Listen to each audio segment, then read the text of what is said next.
December 20th, 1944, German POW camp near Gerolstein, Germany. Sergeant Leon Bass stands in formation with other newly captured American POWs. German guards process the prisoners, recording names, ranks, searching for intelligence officers, separating prisoners by nationality and race. A German guard approaches Bass, sees his brown skin, and switches to German. Schau dir diesen Neger an. Versteht kein Wort. Look at this Negro. He doesn't understand a word. Bass responds in perfect Hochdeutsch. Ich verstehe jedes Wort, das Sie sagen. Und wenn Sie weiterhin solche Beleidigungen äußern, werde ich gezwungen sein, Ihren Vorgesetzten über Ihr unprofessionelles Verhalten zu informieren. I understand every word you're saying, and if you continue with such insults, I'll be forced to inform your superior about your unprofessional conduct. The guard's face goes white. He stares at Bass in shock. His racial ideology, Black Americans are inferior, uneducated, subhuman, just collided with reality. This Black POW speaks German better than he does. Bass continues, switching to formal, academic German. Übrigens, Sie haben einen grammatischen Fehler gemacht. Die korrekte Form wäre sagt, nicht sagen in diesem Kontext. By the way, you made a grammatical error. The correct form would be sagt, not sagen in that context. The guard is speechless. He's been trained that black people are racially inferior. Nazi racial ideology teaches this as scientific fact. Yet here stands a Black American POW who speaks perfect German, understands complex grammar, and just corrected his mistakes. The guard retreats, visibly shaken. Other German guards are called over. They speak to Bass in German, testing whether his fluency is real or rehearsed phrases. Bass converses naturally, discussing the weather, the war, German literature. He quotes Goethe from memory. The Germans are psychologically destabilized. Their entire worldview depends on racial hierarchy. Aryans superior, others inferior. Black Americans are at the bottom, less intelligent, less capable, less human. Yet this prisoner demonstrates intellectual capability that contradicts everything they've been taught. Bass isn't unique. Multiple Black American POWs from German-American families speak fluent German. When captured, they use their language skills to survive, translating for other prisoners, negotiating with guards, understanding German conversations that reveal useful intelligence. They also weaponize their fluency psychologically. Every conversation in perfect German undermines Nazi racial ideology. Every demonstration of education, culture, and intelligence contradicts propaganda about black inferiority. Some German guards respond with cognitive dissonance. They can't reconcile Bass's demonstrated capability with their racial beliefs, so they rationalize. He must be an exception. Most Negroes are still inferior. This allows them to maintain ideology despite contradictory evidence. Others experience genuine ideological crisis. Bass's fluency, combined with civilized conduct, respect for German culture, and intellectual conversation, makes them question propaganda they've believed. If Black Americans aren't inferior, what else have they been lied to about? This is Leon Bass's story, and the story of other Black German-speaking POWs who survived captivity partly by destroying their captors' racial assumptions. If you want military history about prisoners who psychologically defeated their captors through unexpected competence, subscribe right now. Drop a comment with where you're watching from. Bass and other Black German speakers broke Nazi ideology one conversation at a time. Leon Bass grows up in Philadelphia in the 1920s to 30s. in a German-American community. Before World War II, major American cities have large German immigrant populations. These communities maintain German language, culture, traditions. Children grow up bilingual, speaking English in school, German at home and in the neighborhood. Bass's family is part of this community. His mother is German-American. His neighborhood is predominantly German-speaking. He grows up hearing German constantly, in church, at community events, from neighbors. He attends German language school on weekends, supplementary education teaching reading, writing, and formal German grammar.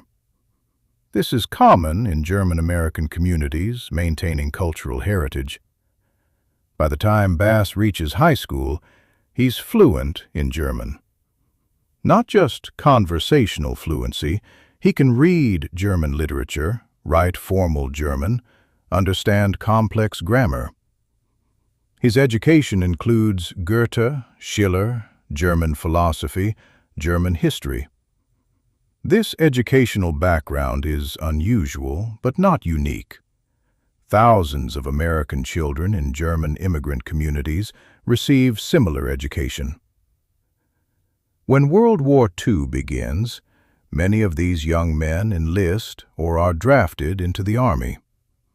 The Army discovers it has German-speaking soldiers. Some are assigned to intelligence roles, interrogation, translation, signals intelligence. Others serve in conventional units despite language skills. Bass joins the Army in 1943 at age 19. He's assigned to the 183rd Engineer Combat Battalion, a segregated black unit. His German fluency is noted in his service record, but doesn't change his assignment. Segregation policy means black soldiers serve in limited roles, regardless of special skills. The 183rd deploys to Europe in 1944, supporting Allied operations after D-Day. They conduct combat engineering, clearing mines, building bridges, demolishing obstacles. Bass serves as an NCO, leading soldiers in dangerous work under fire. By December 1944, the 183rd is supporting operations in Belgium near Bastogne. German forces launch their last major offensive, the Battle of the Bulge. American lines are penetrated, units are surrounded, thousands of soldiers are captured. Bass's unit is overrun on December 19th. German forces attack their position, break through defenses, capture survivors. Bass becomes a POW, one of thousands of American soldiers captured during the Bulge. He's marched to a temporary holding area, then transported to a POW camp in Germany. The Germans separate prisoners by race, white American POWs in one section, black POWs in another. This segregation mirrors American military policy and Nazi racial ideology. Bass arrives at the camp expecting harsh treatment. Black POWs face additional dangers. German racial ideology considers them subhuman.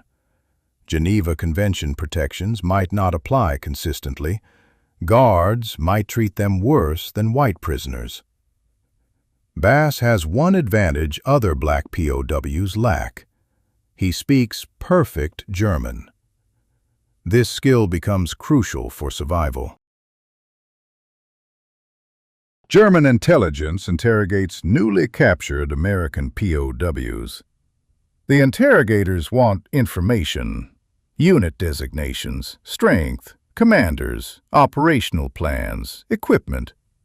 Professional interrogators use various techniques: friendly conversation, intimidation, deception, psychological pressure.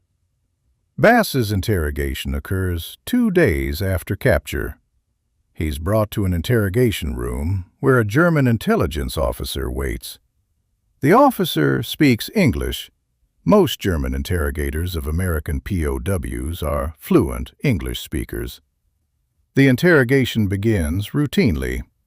The officer asks Bass's name, rank, service number, information permitted under Geneva Convention. Bass provides it. Leon Bass, Sergeant, serial number. The officer asks about Bass's unit. Bass refuses. I'm only required to provide name, rank, and service number. The officer tries different approaches. He mentions that cooperation will result in better treatment, that the war is nearly over anyway, that the information doesn't matter strategically. Bass refuses everything. The officer becomes frustrated. He switches tactics, trying to intimidate Bass by speaking German to another guard, making comments about Bass while assuming he can't understand. The officer says in German, "Diese Neger sind alle gleich, stur und dumm." These Negroes are all the same, stubborn and stupid. Bass responds in German, "Ich bin weder stur noch dumm, aber ich bin verpflichtet, mich an die Genfer Konvention zu halten, genau wie Sie." I am neither stubborn nor stupid, but I am obligated to follow the Geneva Convention, just as you are. The interrogator is shocked. He didn't expect this prisoner to understand, let alone respond fluently. This is the story of POWs who defeated Nazi ideology through unexpected competence. If you want military history about psychological warfare through language, subscribe right now. Drop a comment with where you're watching from. Bass used German to survive and undermine his captor's worldview. Bass continues in German. Wenn Sie professionelle Fragen stellen möchten, bin ich bereit zu antworten, was gemäß der Konvention erlaubt ist. Aber Beleidigungen sind sowohl unprofessionell als auch unnötig. If you'd like to ask professional questions, I'm prepared to answer what's permitted under the convention. But insults are both unprofessional and unnecessary. The interrogator recovers his composure. Now aware Bass speaks German, he switches to a different approach, attempting to build rapport through shared language and culture. He asks Bass where he learned German. Bass explains his Philadelphia upbringing, German-American community, German language education. He mentions reading Goethe, studying German philosophy, appreciation for German culture. The interrogator is confused. This contradicts everything Nazi ideology teaches about Black Americans.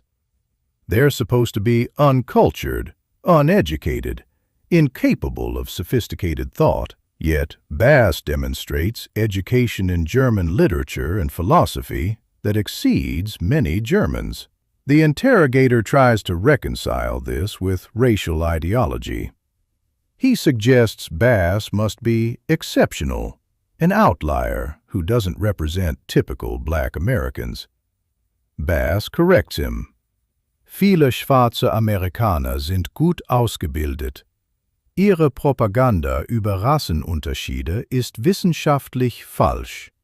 Many Black Americans are well educated. Your propaganda about racial differences is scientifically wrong. This is dangerous ground. Bass is directly challenging Nazi racial ideology while a prisoner. But he calculates the interrogator is more interested in intelligence gathering than ideological enforcement. The interrogator doesn't respond to Bass's challenge. Instead, he returns to intelligence questions, unit strength, equipment, operations. Bass refuses to provide information beyond name, rank, and service number. now delivering his refusals in polite German. The interrogation ends inconclusively. The interrogator gained no useful intelligence, but experienced ideological crisis. His encounter with Bass doesn't match his training about racial inferiority. April 1945. Allied forces advance into Germany. The POW camp is in the path of American advance. German guards receive orders to evacuate prisoners westward, moving them away from approaching Allied forces. This creates death marches. Prisoners forced to walk long distances with minimal food, water, or rest. Bass's camp begins evacuation April 10th. Guards march prisoners west, trying to stay ahead of Allied advance. The march is brutal. Hundreds of miles, inadequate food, guards shooting prisoners who can't keep pace. Bass survives through a combination of physical toughness and psychological resilience. He's been a POW for 4 months, weakened by malnutrition and harsh conditions. But he maintains mental discipline, focusing on survival, helping fellow prisoners when possible, enduring each day. On April 25th, American forces overrun the column. The guards flee or surrender. Bass and other prisoners are liberated by the 3rd Armored Division. Bass is emaciated. He's lost approximately 40 pounds during captivity. He's suffering from malnutrition, minor frostbite, various infections. But he's alive. He's evacuated to medical facilities for recovery, then to rear areas for processing and eventual return to the United States. During debriefing, he describes his captivity, interrogation, and survival. Intelligence officers are interested in his experiences as German-speaking POW. They ask detailed questions about interrogation techniques, guard behavior, camp operations. Bass's fluency allowed him to gather intelligence even as a prisoner. He returns to the United States in summer 1945. The war in Europe is over. War with Japan continues but will end in August. Bass is offered discharge or continuation in service. He chooses discharge. He's served his time, earned his freedom, ready for civilian life. He returns to Philadelphia and attempts to rebuild post-war life. He uses GI Bill benefits to attend college, earns a degree, finds employment. He builds a successful career, gets married, raises a family. He rarely discusses his POW experiences publicly. When asked about his WWII service, he mentions being captured and liberated, but doesn't emphasize the German-speaking aspects. This is partly personal preference. POW experiences are traumatic. Many veterans don't discuss them. It's also partly because the story doesn't fit neat narratives. The image of black POW using German fluency to undermine Nazi ideology is complex. It requires explaining German-American communities, bilingual education, the irony of racial ideology collapsing under linguistic competence. In the 1980s to 90s, historians researching black POW experiences discover Bass's story. They interview him, document his experiences, recognize the unique aspects of German-speaking black POWs encountering Nazi racial ideology. Bass provides detailed testimony, the interrogations, the guards' reactions to his fluency, the psychological impact of demonstrating capability that contradicted captors' beliefs, the survival advantages of understanding German. These historians publish accounts of Bass and similar cases.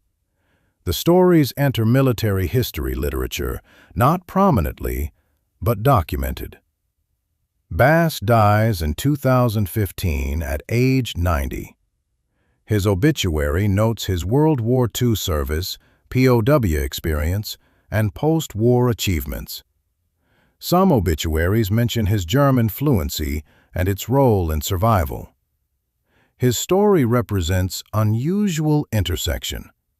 Black American from German immigrant community, captured by Germans who expected racial inferiority, using perfect German to survive and psychologically undermine captors' ideology. He wasn't alone. Other Black German-speaking POWs had similar experiences, but each case was individual. Different camps, different guards, different survival strategies. What they shared: unexpected capability that destroyed assumptions. German guards expected uneducated, inferior prisoners. They encountered educated, articulate men who spoke fluent German and demonstrated culture and intelligence. This didn't end Nazi ideology. Institutional beliefs don't collapse from individual contradictions, but it created cracks. Each guard who encountered Bass or similar prisoners experienced cognitive dissonance. Some rationalized it away. Others questioned what they'd been taught. For Bass and other Black German-speaking POWs, their fluency was survival tool and psychological weapon. It helped them navigate captivity, protected other prisoners, and struck small blows against ideology that considered them subhuman.